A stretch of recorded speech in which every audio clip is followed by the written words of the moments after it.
your next topic is elements of delegation. There are three elements of delegation. The first is responsibility, the second one is authority, and third one is accountability.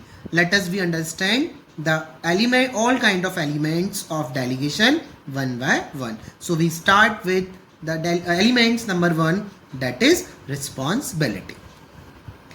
Responsibility means the work assigned to an individual. It includes all the physical and mental activity to be performed by the employee at a particular job position. The process of delegation begins when manager pass on some of his responsibility to his subordinate, which means responsibility can be delegated. Responsibility का मतलब एक individual को जिस work के लिए assign किया गया है वो उसकी रिस्पॉन्सिबिलिटी को क्रिएट करता है. आपका क्या उत्तरदायित्व है, आपको क्या दायित्व दिया जा रहा है. रिस्पॉन्सिबिलिटी आपकी एब्सोल्यूटनेस को बताती है कि एक इंडिविजुअल को किस वर्क के लिए असाइन किया गया है. यहाँ पर जो भी इंडिविजुअल एक पर्टिकुलर जॉब पोजीशन पर जो फिजिकल और मेंटल एक्टिविटी को परफॉर्म करता है वो उसकी रिस्पॉन्सिबिलिटी का पार्ट बोला जाता है. डेलीगेशन प्रोसेस हमारी स्टार्ट होती है जब मैनेजर अपनी कुछ रिस्पॉन्सिबिलिटी अपने सबऑर्डिनेट को पास आउट करता है, which means responsibility can be delegated. इसका क्या मतलब है कि हम रिस्पॉन्सिबिलिटी डेलीगेट कर सकते हैं. Now we are talking about the features of responsibility. Responsibility is the obligation of subordinate to properly perform the assigned duty. Responsibility obligate करता है subordinate को कि आपको जिस ड्यूटी के लिए रखा गया है, आपको जिस वर्क के लिए असाइन किया गया है, आपको प्रॉपरली उसको परफॉर्म करना है.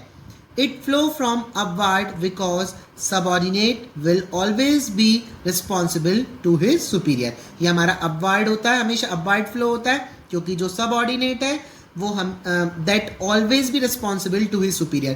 क्योंकि जो एक subordinate है जिसे जिस काम के लिए रखा गया है उसको वो काम टाइम से पूरा करना पड़ता है, वही अपने superior के लिए responsible होता है. जब कोई भी चीज़ नीचे से ऊपर जा रही है तो वो हमारा क्या होगा, upward का part बोला जाएगा. तो that's why subordinate is always be answerable, always be responsible to his superior. Now we are talking about the authority. What do you mean by the authority? In simple words we can say that it means power to take decision. Authority क्या होता है? Authority होता है हमारे पास right होना, हमारे पास power आना, decision making की power होना, वो हमारी authority को बताता है. To carry on the responsibility, every employee need to have some authority. अपनी रिस्पॉन्सिबिलिटी को कैरी आउट करने के लिए हर एम्प्लॉय को कुछ ना कुछ अथॉरिटी की ज़रूरत होती है. So when manager are passing their responsibility to subordinate, they also pass some of authority to the subordinate. जब मैनेजर अपनी रिस्पॉन्सिबिलिटी सबऑर्डिनेट को पास करता है उसके साथ साथ उसे सबऑर्डिनेट को अथॉरिटी भी पास आउट करनी चाहिए.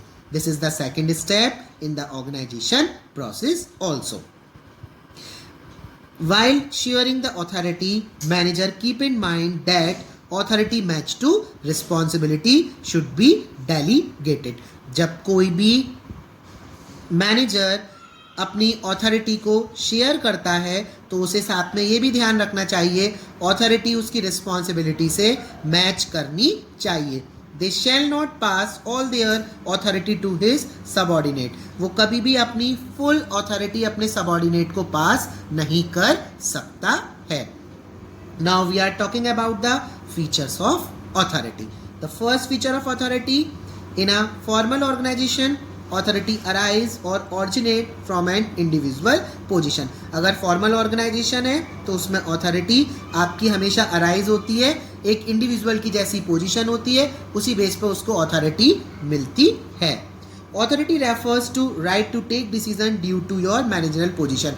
जैसी आपकी मैनेजरल पोजीशन होगी उसी तरीके से आपको राइट मिलेगा डिसीजन मेकिंग का. Authority is restricted by law and rules and regulation of organisation. Authority आपको रेस्ट्रिक्ट करती है, जो लॉज हैं, जो रूल्स हैं जो रेगुलेशन है ऑर्गेनाइजेशन के, उसको आपको फॉलो करना पड़ता है। Authority arise from the scalar chain which link various job position. Authority आपकी किससे अराइज होती है? स्केलर चेन से अराइज होती है, जिसमें आपकी बहुत सारी जॉब पोजीशंस डिवाइड होती है। It flow downward from superior to subordinate. ये आपकी डाउनवर्ड जाती है, ये आपकी सुपीरियर से किसके पास जा रही है? सबऑर्डिनेट के पास। और जब सबऑर्डिनेट किससे सुपीरियर के पास जाती है तो वो आपकी अपवर्ड बोली जाती है। It must be equal. Authority और रिस्पॉन्सिबिलिटी दोनों आपका इक्वल होना चाहिए। Your third element of delegation, that is the third step in the elements of delegation, that is accountability. Now we have to be understand the meaning of accountability. To make sure that employee or subordinate perform their responsibility in their expected manner, the accountability is created. हमारी accountability कब create होती है? जब हमारे subordinate और employee उसी manner में काम करते हैं जैसा हमने उनसे एक्सपेक्ट किया है। हमारी accountability वहीं से क्रिएट होना स्टार्ट हो जाती है। It means subordinate will B answerable for non completion of task. यहाँ पे जो भी हमारा सबऑर्डिनेट है, जिसको जितना हमने राइट दिया था, अगर वो अपने टास्क को कंप्लीट नहीं कर पाता है तो वो हमेशा उस टास्क को ना कंप्लीट करने के लिए आंसरेबल माना जाता है। It can not be passed और डेलीगेटेड। अकाउंटेबिलिटी हम कभी भी ना तो पास कर सकते हैं, ना हम किसी को डेलीगेट कर सकते हैं। It can only be share with subordinate, which means even after delegating responsibility and authority, manager will be accountable for non completion of job. हम यहाँ पर अकाउंटेबिलिटी को केवल पास कर सकते हैं और पास नहीं कर सकते, ना डेलीगेट कर सकते। हम इसको शेयर कर सकते हैं अपने सबऑर्डिनेट के साथ में। इसका मतलब क्या है? हमने रिस्पॉन्सिबिलिटी और अथॉरिटी डेलीगेट करने के बाद भी मैनेजर हमेशा अकाउंटेबल होता है अगर वो किसी काम को टाइम से कंप्लीट नहीं कर पाता है। The manager also answerable for non completion of the job. He can not pass और delegate his accountability to his subordinate. Let us have to be understand with the example. If the production manager is giving the target to producing 20 machine in 1 month and he divide his target between four men working under him, that is 5 machine to be produced by the each foreman. One foreman could not achieve the target. At the end of the month only 17 machine are manufactured. The production manager will be answerable for non-completion of the target. As accountability cannot be transferred or shared. It is in absolute term.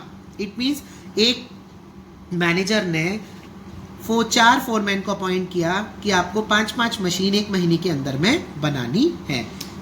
एक foreman अपना time से target achieve नहीं कर पाया, 17 इस वजह से 17 machine हमारी बनी।